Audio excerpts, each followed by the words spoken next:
Canada's anti-spam legislation. So this is federal legislation. And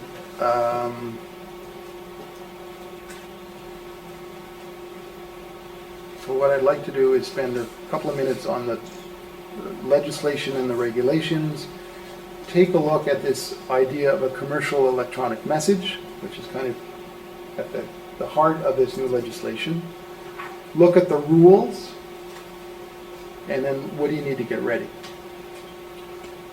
So this legislation was received royal assent back in 2010. It will, for the most part, come into effect on July 1 of this year. I say for the most part because there's a provision there that applies to downloading of computer programs, and that will not come into effect until January of 2015. And there's another provision in the legislation that allows someone who has been affected by a breach of the legislation to sue. So if you sent me a commercial electronic message and you haven't had my consent, I can sue you under this legislation. But that will not come into effect until July 1st in 2017. So there's going to be a 3-year window or phasing in of, not phasing in.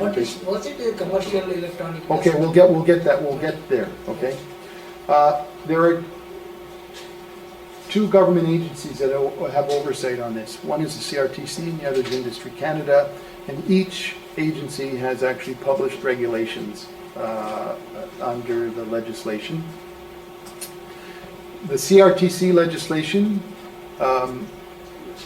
it sets out what information must be included in a commercial electronic message, and we'll come back to that in a moment, what is a CEM, as they call it. It also specifies, that regulation also specifies the form that a commercial electronic message must take, and it finally also specifies the information that must be contained in a request for consent. And this will become clear in a moment. A commercial electronic message. So essentially this legislation is intended to control spam. So stuff that we get in our email, our Facebook account, our Twitter account, and that aggravate us, that annoy us. So it really sets up a set of rules that people, whether they're organizations or individuals, have to comply with in order to send out what is called a commercial electronic message. And a commercial electronic message is the following. First of all, it's an electronic message. So it's a message that is sent via telecommunications. And the message can be in the form of a text, it can be in the form of an image, a sound.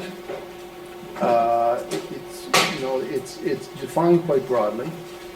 And the other aspect of the definition of a commercial electronic message is that a purpose or the purpose of the message is to encourage people, or the recipient, if you will, to encourage participation in a commercial activity. And you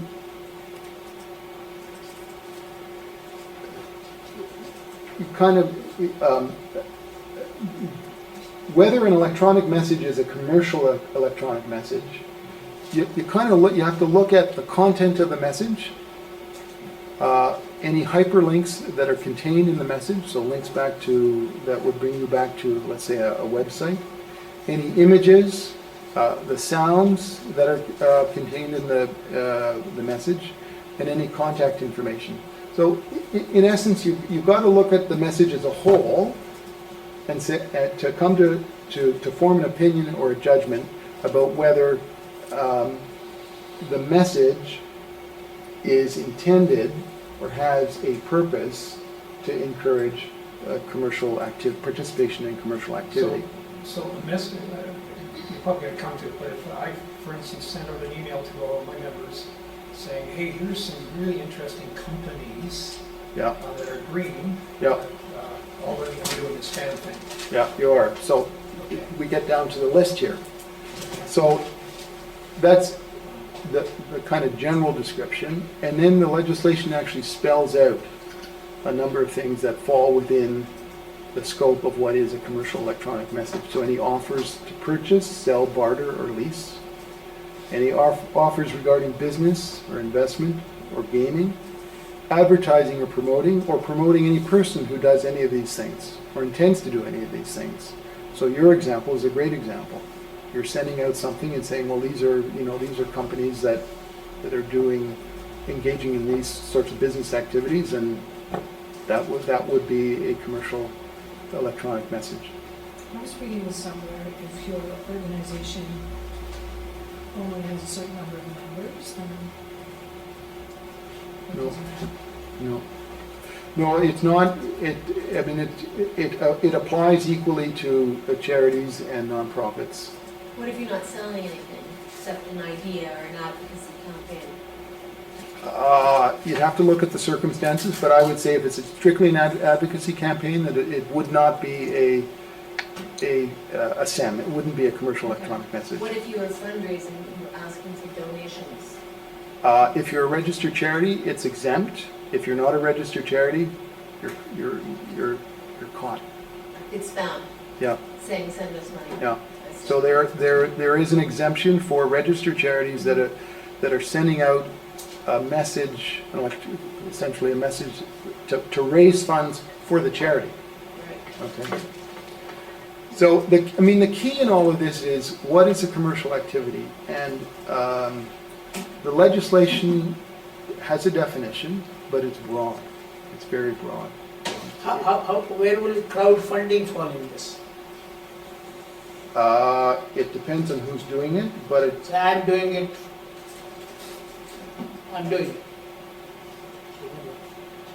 what do you mean you're doing it? You're doing it as an individual? As an individual. You're raising money for what purpose though? I don't know, I want to build a shade in the back. Any reason.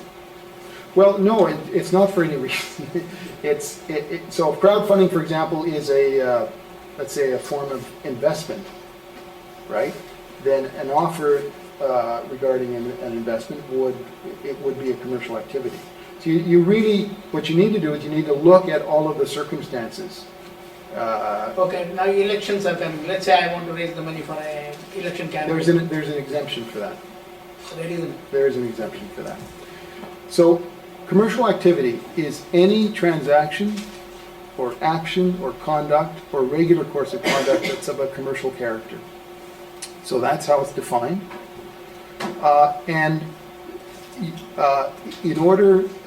There's no need to have an expectation of profit from that activity for it to be caught by the definition of a commercial activity.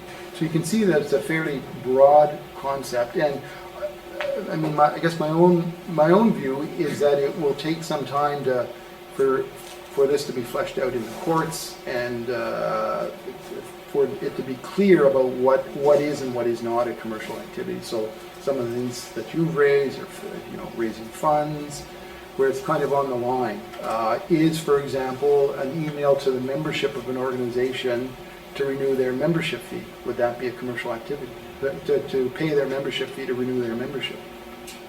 Likely not, but it's it's not. There are clauses in there about if you've been in contact with, or if they're a That's right. member We'll come to that in a moment. So, but it's the definition of commercial activity is a fairly expansive one, and I think it's going to take some time to kind of drill down and figure out where. There's no bright line. Let me put it this way: there are no bright line tests. There are no bright line tests. There are a number of exemptions that the legislation and the regulations contain, and so then you have to try and fit yourself within one of the exemptions. Does it matter whether the recipient is an organization or an individual? Is there any distinction like Well, If there you're an are some organization- there are some distinctions, we'll come to that in a moment.